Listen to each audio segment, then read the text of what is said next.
Hello, fellow artists. I wanted to experiment a bit and ignore pretty much everything in terms of painting fundamentals, everything I have learned and been learning. And I just wanted to get the canvas ready, set up a still life, and just paint. And oh boy, it did not go very well. So I wanted to go through these fundamentals and talk about why they're important. You know, they serve a purpose. They're like the rules or guiding rules to make you a good artist, make a good painting out of you. And once we throw those away, what happens?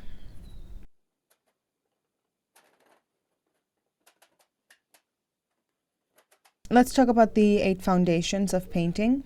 We have color, composition, value, form, brushwork, perspective, anatomy, and lighting. However, I'd argue that we can divide these into 2 groups, what I'd call the true fundamentals, basically the essential building blocks. So we have composition, value, form, and perspective on the one side. And then I'd argue that the other ones are the ones that will help your painting be the best it can. You know, the cherries on top that will intrigue the viewer because they're the superficial areas of the painting that will attract the viewer, whoever it will attract them to your painting.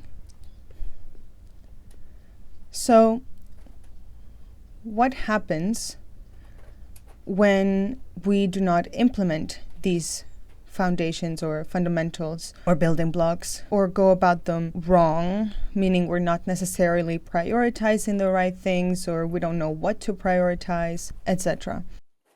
So we have to consider what we're trying to accomplish with our paintings, or what we're trying to portray, and what is the best way to do so. Maybe you're more abstract and expressive and you just want to consider composition, value, and color, for example. If you're aiming to paint more realistically or a realistic stylization, then the best thing to do, maybe, would be to learn all the fundamentals. So the whole list, including anatomy too, if that is something that you want to paint. You know, in painting it said, learn the rules so you know how to break them.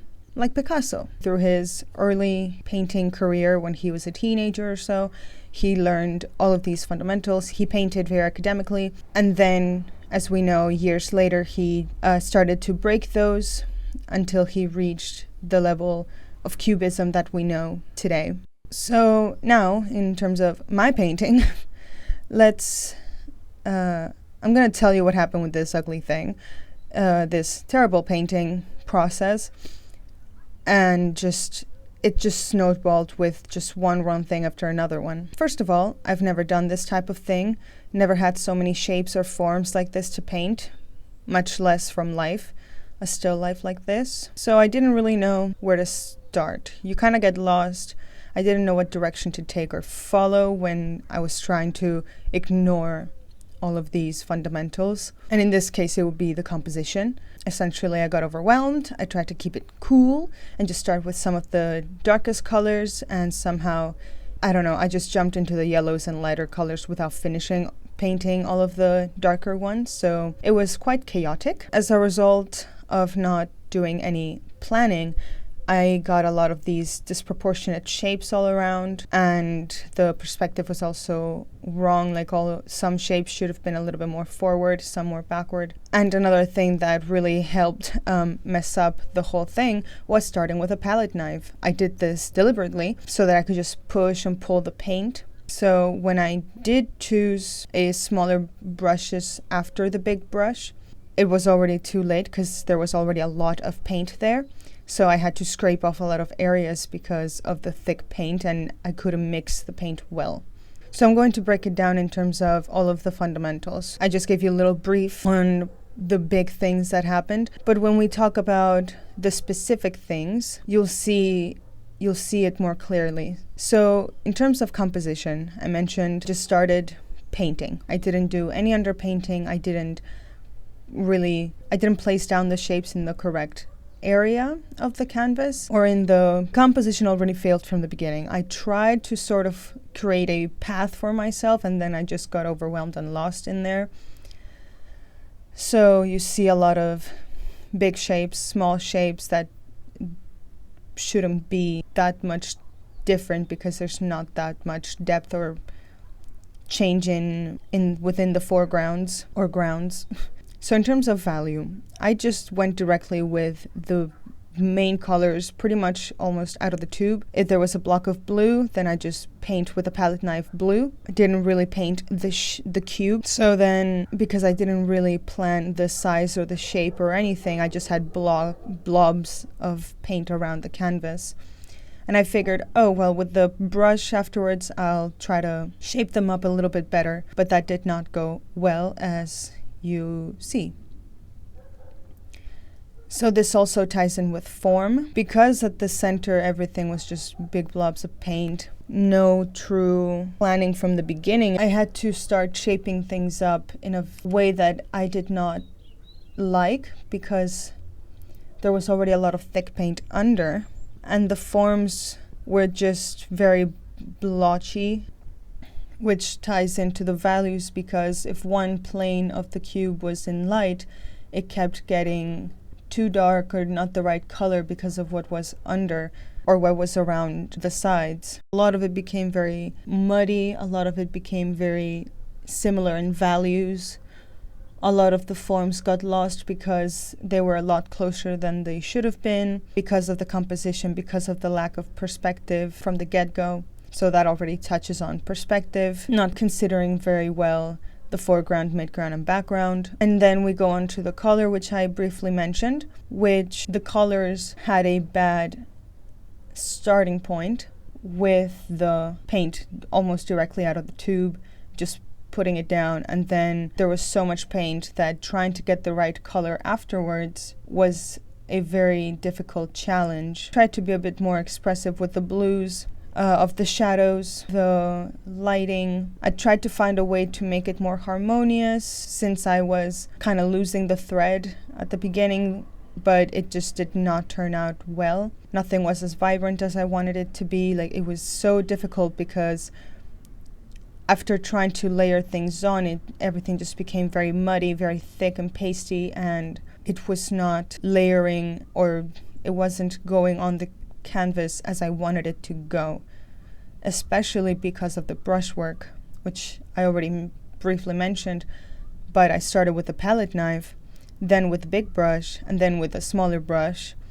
And because the paint was already so thick because of the palette knife and the big brush, and I didn't use paint thinner or anything like that, just oil or the paint directly out of the tube, then all of the brushwork was very difficult to control.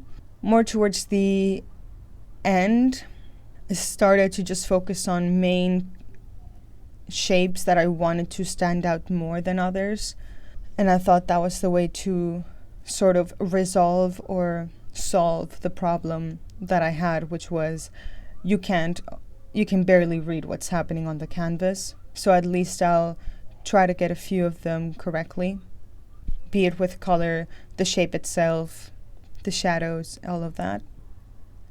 So in terms of anatomy, there's no anatomy here. So in terms of lighting, the lighting was a little bit tricky, because as I was doing it from the still life in real life on the table, then the lighting kept changing, and I did not place from the beginning where the shadows should be. So if I had started with, let's say, a underpainting of just the shadows, so maybe just blue, or like the reds, the dark yellows, all of those areas, also the shadows on the table, I would have had a much clearer direction to take, and I would have just had to focus more on what the colors and the shapes are throughout the rest of the painting. But that didn't happen, and it got really frustrating and annoying, so I just left it as it was.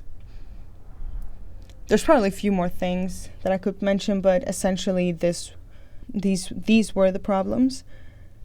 And I figured I'd show you real quick the recommended action that I tried after I had done this big painting, which was starting a little bit more easy, starting with a more simple composition. Just one block of each, different colors, so that I can get a feeling for what each shape is like and how they reflect light and how they create shadows. It was a lot easier to do this approach.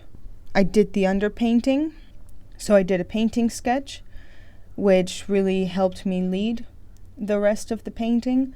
However, something that I just mentioned that I did not do in this one, which would have helped, was setting up the shadows first, placing them where they should be, because as the lighting kept changing, I forgot where it was originally.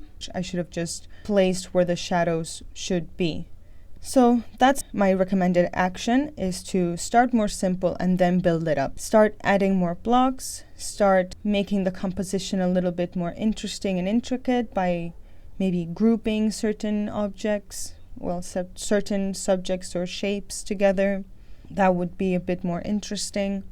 The colors don't necessarily have to match what you're seeing, but if you're trying to get the vibrancy, which I tried at the beginning, then try to do a saturated color first, a much more saturated color first of what you're going to end up with if you have trouble getting the right color from the get-go, and just desaturate it as you go, rather than trying to saturate it when you have a muted color under. And then what we can do afterwards is just do a bit more of expressive colors or brushwork, and I did that with the yellow little brick or shape, and I added some of the blue reflected on the side. Granted, it was a bit too light, but I think it added quite a little bit nice harmony over there. Where it didn't, though, was on the dark blue half moon shape on the foreground. That one did not really match the values of the shape, so that's something to consider, is what is the value of the reflected light in relation to the shadow portion of the shape. So with this stupid exercise, it just helped. The fundamentals are indeed important. Having a process is important, but it does depend on what you're trying to accomplish, what you're trying to express through your painting. So I'll say that the rules are there to teach you and to guide you, and when you feel familiar with it and comfortable, you can start to think about how to break them. And after you experiment a while, why does something work for you and what is it that you like about it? Just things to ponder on. And I believe it's something that's relative to the concept and the subject that you're painting. So thank you so much for watching, guys. I'll see you in the next one. Bye everyone, happy painting!